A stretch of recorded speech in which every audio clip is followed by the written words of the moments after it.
Do you believe there is a connection between astrology and God?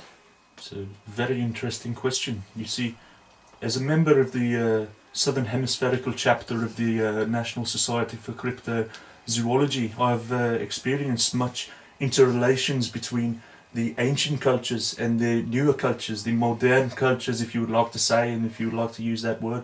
You see, the ancient cultures that exist in today's society are no longer ancient, but they still believe in deity the same way that we do. But there is a much more of a relationship between the stars in the night sky and the actual events that are happening here on Earth. You see, nowadays we imagine a supreme being as somebody who is beyond this world, beyond our imagination, and beyond our conception of human life. Perfect, if you would you want to use that kind of terminology.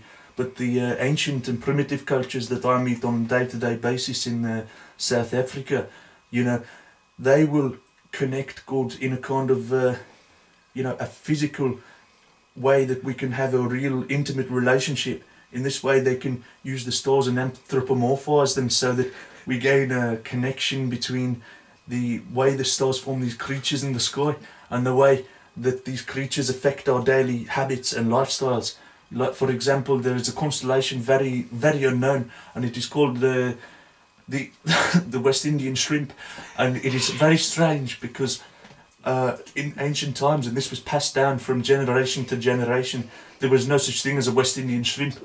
And, you know, to go back to antediluvian, pre-Atlantean theories, we would connect this West Indian shrimp with foodstuffs that were brought over from Canary gods, and then used as a foodstuff and then worshipped after they had been expelled from the digestive system. The reasons for this are very unclear, but there is a link between stars, West Indian sea shrimp, and a deity. So yes, I would agree with that.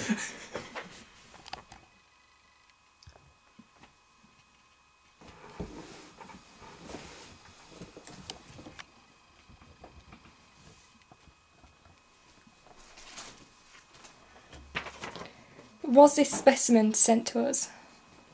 No. This requires much pondering, because whether a specimen is sent to us to be discovered, or whether we simply discover it and there are no circumstances that have pre-governed the specimens being discovered, is one of the great questions that we can ask in this life and possibly the next 7, because this is a question of fate, and it's something that we cannot fully comprehend during this lifetime. We can only kind of make guesses and judgments, prejudgments on what this may be. But if we consider this question another way, was this specimen sent to us from a galaxy outside our own, sent not for a reason, but for a purpose which is much the same thing, but not in the context I'm using these words, because this specimen in particular has some very interesting features which may suggest that it was actually sent to us in order to further our discovery, in the same way that the Great Pyramid of Giza provides a key to all astronomical and mathematical and scientific facts existing without discovery in our world and the greater universe. For example, the cranial dimensions, you can see, are irregular, ovular, and the eyes point downwards. Now this could be interpreted as symbolical, but if it is symbolical, what it is symbolical of, again we can only guess, because the higher beings who have sent this to us, for reasons so far unknown, must have had a purpose, if there were indeed a purpose to be discovered. For example, the cranial dimensions could suggest you know, the future shape and contorting spherical nature of our own planet, and indeed our own heads, because when you look at the bigger picture, our heads resemble the planet, and are we actually just a microcosmic form of a megacosmic planet Earth? I don't know, but this alien might show us that one day our heads and the Earth will be ovular in a way that we could not possibly imagine. The pointing downwards of the eyes leads to South Africa naturally. South Africa will be, and I've always said this, a place of great discovery for future periods, and indeed the fact that such a person as Benicio 6000 could have dwelt there, coming from Italy, sailing down around the African coast and landing finally in the ports of South Africa, shows that one day we could right. Just start over again. The fact that Benicio 6000 could have done this and met such a professor as Johan van der Shnitstain and gone on to make discoveries in cryptozoology, which will one day revolutionise the whole sociological spectrum of our entire society, shows that this extraterrestrial life form's eyes who point down towards the stomach in much the same way as we described the earth being symbolically related to the cranium. We could consider that these hands are the pinnacle of the great continent of Africa, and I find that very important. On the other hand, it could just be a complete coincidence that this alien life form landed on our Earth, and if so, then if this alien life form were not sent to us for a purpose, it could still lead us to make further technological advancements in order to discover where this being might have come from and making possible relations. Although what relations could be made with a being such as this in its primitive yet advanced state, I am as yet unaware. Where did you discover the alien? This alien was discovered quite by chance on a recent journey to the ancient Peruvian pre-Incan areas, particularly the mountaintops of South America. And this journey was undertaken by myself and several esteemed colleagues of mine, such as Benicio 6000, Paul 7, Akriquengo, Peninsula 6, and several others who have asked not to be mentioned in this videotaping. Their careers are kept very much under wraps because they could get into serious trouble with their local givers of law, or governments if you will, for the work they are currently undertaking.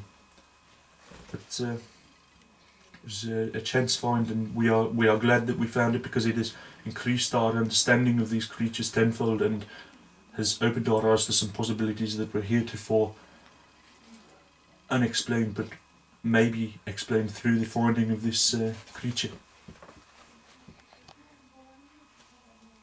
Thoughts on the Solway spaceman, and is there any connection between the two aliens?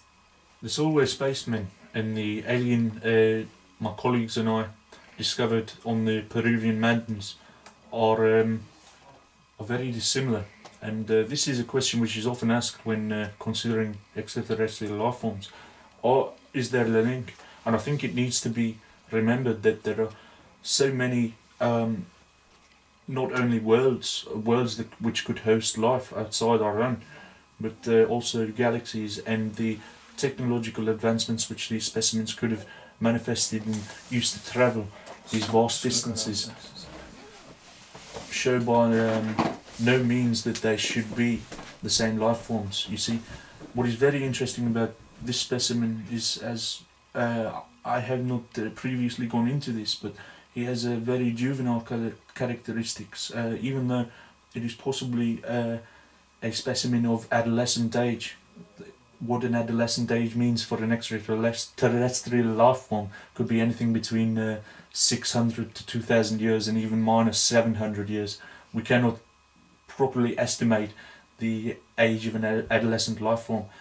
Nevertheless, the Solway spaceman is clearly a mature life form, which does not necessarily distinguish the two life forms, but the clothing the Solway spaceman is seen to be wearing in various motion captures which he has been captured in suggests that he has prior knowledge of antediluvian pre-Mayan technologies which were in existence, such as the jet jaguar. The jet jaguar was a sort of winged craft which was used possibly for ploughing earth, but could also take off and reach a great height within 7 seconds. It could reach a distance of between Mars and Jupiter from South America within around 6.79 seconds. And you see, the Jet Jaguar, the pilots which have been inscripted on Mayan cave paintings of this Jet Jaguar and similar things like the Gemini 7 spacecraft have pilots which show very distinct similarities to the Solway spaceman. For instance, this white clothing is something our astronauts use nowadays, and that was modelled on not only the pilots of the Gemini 7 but also the Jet Jaguar and even more ancient craft which were found under the underwater caves on the outside of Bimini. And why they were using the space suits in Bimini and underwater caves, and also in manned space flights, or you could say alien space flights, alien manned space flights, I'm not sure of the exact terminology there, but to manned space flights which could reach between Jupiter and Mars in 7 seconds. And if you consider that distance, it is very vast in a very short amount of time, and they are not even travelling at light speed, but possibly could be. So the clothing, the fact that this juvenile life form or adolescent life form was found not clothed, the cranial structure, and various other features such as the intelligence of the Solway spaceman and the ability to manifest in 2 simultaneous locations at exactly the same time, as was seen when the Solway spaceman manifested in Workington and or around the Solway area, and was seen at the very same period in time to manifest or double itself on an Australian launch pad. We do not know whether there were 3 separate Solway spacemen, or this spaceman could have the ability to divide itself yet retain all its physical characteristics and be both have 2 entities of the same body on a launch pad in Australia and one on the Solway coast, possibly in a dinghy. We cannot